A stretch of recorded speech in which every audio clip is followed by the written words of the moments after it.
আসসালামু আলাইকুম। আমি সাখাওয়াত হুসাইন। তো এখন আমরা আসছি আমাদের এক তরুণ উদ্যোক্তা, তরুণ খামারি এবং সফল খামারি বলা যায়। দেখা যাচ্ছে লাস্ট 2 বছর আমার সাথে ব্যবসা করেছে। সেখানে উনি প্রায় 5 থেকে 600 মুরগি লালন পালন করে সফলতার সাথে উত্তীর্ণ হয়ে এখন প্রায় বড় পরিসরে একটা ব্রয়লারের শেড নির্মাণ করেছে।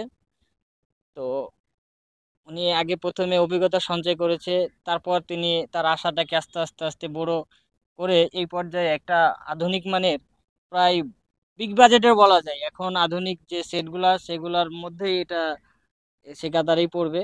এবং আমাদের চাঁপাইনবাবগঞ্জ জেলার শিবগঞ্জ থানার প্রায় কিছু আধুনিক সেট থাকলে সেটার মধ্যে একটা গণ্য হবে আশা করি। তো সে সেটটা কিভাবে নির্মাণ করলো তার পিছনের গল্পগুলো জানবো এবং তার সাথে হাঁটতে হাঁটতে কথা বলবো। তুমি আজ কি অবস্থা, কেমন আছো? আলহামদুলিল্লাহ ভালো আছি। তো চলো দেখি তোমার সেটটা ঘুরে দেখি এবং দর্শকদের ঘুরে দেখাই। তো আসো, এই যে তুমি সেটটা নির্মাণ করছো, হুম। এখানে মোটামুটি কত টাকা বাজেট ইনভেস্ট করেছো? প্রায় 4 লাখ টাকা। মানে প্রায় 4 লাখ আনুমানিক টাকা 4 লক্ষ টাকা এখন হ্যাঁ, পর্যন্ত খরচ হয়ে গেছে। আনুমানিক এখন পর্যন্ত 3,70,000 থেকে 80,000 খরচ হয়েছে। 3,70,000 থেকে 80,000। এটা তোমার শেডের দৈর্ঘ্য প্রস্থ কতটুকু আছে? আপনার লম্বা আছে 81 ফিট, আর লম্বা আপনার 81 ফিট, প্রস্থ আছে 29 ফিট। প্রস্থ 29 ফিট, মানে হাইট কত ফিট করেছে এখান থেকে? এখান থেকে নিচের পিলার গুলো আছে আপনার নিচে মাটি থেকে 3 ফিট আছে। আর এখান থেকে আপনার বিমের উপর থেকে 7 ফিট আছে সাইডের গুলো। যাই হোক, এটা শেডটা নির্মাণ করেছে এটা তো তোমরা দুইজনে, ওটা তোমার হুম। খালাতো ভাই না? হ্যাঁ, আচ্ছা। এটা হচ্ছে তার খালাতো ভাই। তো ওনাকে ইনক্লুড করেছে। তো দুজনেই যেহেতু দেখাশোনা করবে, ওদের দুজনকে সাথে নি। তো আপনারা দেখতে পাচ্ছেন সেটটা এখানে পিলার তুলেছে, এখানে একটা রড দেওয়া আছে না ভিতরে? হ্যাঁ। এখানে ভিতরে একটাই রড দিয়েছে। তবে আমি যেটা সাজেস্ট করছিলাম, আমি যদিও শুরুতে আসতে পারিনি, তো শুরুতে আসলে আমি ওকে সাজেস্ট করতাম যে পিলার পিলার দিয়ে, মানে এই যে ভীমগুলা দেখতে পাচ্ছেন এই ভীমটাতে যে রড দিয়ে করেছে, এইভাবে যদি 3টে রড দিয়ে করতো তাহলে এর থেকে শক্ত বেশি হবে হতো। তারপরও যেহেতু সমস্যা নাই করেছে, আলহামদুলিল্লাহ এটা অনেক টেকসই হবে আশা করা যায়। তো এটাতে আমরা ঘুরে ঘুরে দেখাবো, আপনারা দেখতে পাচ্ছেন, ক্যামেরাটাও দিকে দেখান। এখানে দেখতে পাচ্ছেন যে সেটা এখনো নির্মাণাধীন চলছে, এখনো পুরোপুরি রেডি হয় নাই। সামনে কয়েকদিনের মধ্যে এটা কমপ্লিট করে এবং নতুন বাচ্চা উঠাবে। তো আসো, তো এটা কখন কমপ্লিট করবা এরকম আশাবাদী? এটা কালকের মধ্যে কমপ্লিট হয়ে যাবে। মানে কালকের ভিতরেই হ্যাঁ। একদম সবকিছু হ্যাঁ, কমপ্লিট করবা? কমপ্লিট হয়ে যাবে। এবং বাচ্চা কখন নিবার চিন্তা ভাবনা করছো? বাচ্চা বাচ্চা কালকে অর্ডার দেওয়ার চিন্তা ভাবনা আছে। ভিডিওটা আগে আগে যান, সামনে সামনে আমরা হাঁটবো, আপনি সামনে সামনে ভিডিও করতে করতে পিছনে উঠবে। তো এখানে মাচাটা অনেক সুন্দর। তো এখানে যে মাচাটা সিস্টেমটা করেছো, এটা কি মানে বীজটা গুলো অটোমেটিক পড়ে যাবে? হ্যাঁ, নিচে অটোমেটিক আর একটা কাপা জাল দেওয়া থাকবে। কাপা জালের উপরে পড়ে যাবে তখন। নিচে নেট জাল দেওয়া থাকবে, ওর হ্যাঁ। উপরে পড়বে, হ্যাঁ, তারপরে ওখান থেকে আবার ওটা বস্তাতে ভরা বস্তাতে যাবে। করে ভর্তি করবে। হুম। আচ্ছা আচ্ছা। তো এখানে টোটাল তাহলে কত স্কোয়ার ফিট হচ্ছে জায়গা? প্রায় 2400 স্কোয়ার ফিট। 2400 square feet. তো 2400 স্কোয়ার ফিটে নর্মালি আমরা যেটা সাজেস্ট করি সেটা হচ্ছে 12 থেকে 1500 মুরগি। তো তারপরও তুমি কতটি মানে করবা এরকম আশা করছো আর কি, কতটি বাচ্চা উঠাবা? গরমকালে 1,500 আর শীতের সময় 1,800 করে দেবে। আর 1800 এবং 1500। হুম। তা যাই হোক, যেহেতু তুমি প্রথমবার উঠাচ্ছ, এখন গরম মৌসুম, যেহেতু ভরপুর গরম, হুম। আপনারা সারা বাংলাদেশে জানেন প্রত্যন্ত তাপদাহ এবং প্রচন্ড গরমের কারণে মানুষের নাস্তানাবুদ অবস্থা। দেখতে পাচ্ছেন এখানে একটা আধুনিক মানের শেড।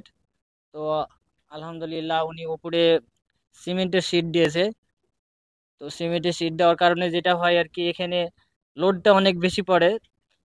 লোড বেশি হওয়ার পর কারণে ঝড় বাতাসে পড়ে যাওয়ার একটা সম্ভাবনা থাকে। তারপরে যেহেতু উনি পুরোটাতে পিলার দিয়েছে, তো তোমার এই পিলারটা মোটামুটি ভালো আছে। তবে আরেকটা যেটা ভালো তোমাকে কাজ করতে হবে, যে টানাটা দিয়েছো না, এই টানাটা প্রত্যেকটা পিলারে পিলারে দিতে হবে, যাতে মানে আরো শক্ত হয় বা পড়ে যাওয়ার কোনো সম্ভাবনা না থাকে। হুম। ঠিক আছে? আর বিদ্যুৎ নিয়েছো তো এখান থেকে নাকি? হুম, বিদ্যুৎ এখানে বিদ্যুৎ এটা এখন আপাতত আপাতত। বাণিজ্যিক আছে নাকি? হ্যাঁ, বানিয়েছি। বাণিজ্যিক আছে। আচ্ছা, এটা শিল্প করতে পারলে ভালো। তো হুম, আস্তে আস্তে বিনিয়োগ যেহেতু করেছে 1 টাকা হুম, একসাথে অনেক টাকা প্রফিট হলে দেন আস্তে আস্তে এটাকে হুম, কনভার্ট করে শিল্প বানিয়ে নিতে হবে, যেহেতু শিল্পে মিটারে খরচ কম। হুম, তো সম্মানিত দর্শক, আপনারা দেখতে পাচ্ছেন এই শেডের কোনো ভুল ত্রুটি দেখতে পেলে আপনারা জানাবেন। আমি মোটামুটি যে ভালো দিক এবং খারাপ দিকগুলো আলোচনা করতেছি। তো আপনারা দেখতে পাচ্ছেন যে শেডটা এটা হচ্ছে উত্তর দক্ষিণে লম্বালম্বি। তো আমি সাধারণত সাজেস্ট করি সবাইকে, বা যেটা সব থেকে ভালো অপশন সেটা হচ্ছে যে পূর্ব পশ্চিমে লম্বালম্বি।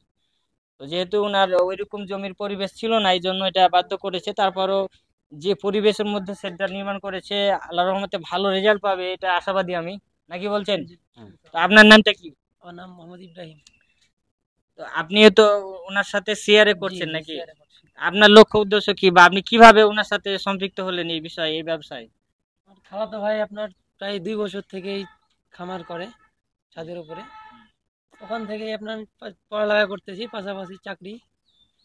মানে তো পাশাপাশি ওর সাথে আপনি সম্পৃক্ত হয়েছেন, জি, যে দুজনে যৌথভাবে একটা করলে ভালো মানের একটা সেট ভালো নির্মাণ কিছু করে একটা আশা ভালো করছি। কিছু একটা, জি জি মানে মানুষকে মাংস উৎপাদন করে মানুষের মাংসের চাহিদার পাশাপাশি আপনারা প্রফিট করে জি মানে দেশের অর্থনীতিতে অবদান রাখতে চাচ্ছে। রাখতে চাচ্ছি। জি তো সম্মানিত দর্শক, এটা শুনলেন ওনার খালাতো ভাই, অর্থাৎ তারা দুই ভাই মিলে ভালো একটা তরুণ উদ্যোক্তা, এবং তারা ভালো একটা উদ্যোগ নিয়ে একটা সফলতার সাথেই মোটামুটি বলা যায় ভালো একটা শেড নির্মাণ করেছে। তো তার শেডের দীর্ঘায়ু কামনা করছি, পাশাপাশি তাদের ব্যবসার সফলতা কামনা করছি। আপনারা দেখতে পাচ্ছেন শেড, উপরে টিন শেড দিয়ে অর্থাৎ সিমেন্ট সিট দিয়েছে। সিমেন্ট সিট দেওয়ার কারণে যেটা হয় যে তাপটা একটু কম লাগে, আর তাপ কম লাগার কারণে মুরগির হিট স্ট্রোক হওয়ার সম্ভাবনা কম থাকে।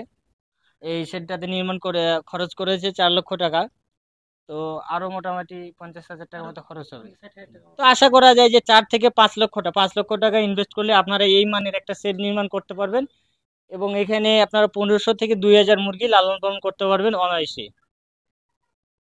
তো আহ, উনি যেহেতু অলরেডি করেছে, নতুন বাচ্চা যখন উঠাবে আপনাদের সামনে আবার ভিডিও নিয়ে আসবে, এবং তার প্রথম সেডে বাচ্চা ওঠার পরে কত টাকা প্রফিট হচ্ছে এই বিষয়টা আপনাদের জানাবো। ভালো থাকবেন, সুস্থ থাকবেন, দোয়া রাখবেন মিরাজের জন্য, এবং তার খালাতো ভাইয়ের জন্য। আল্লাহ হাফেজ।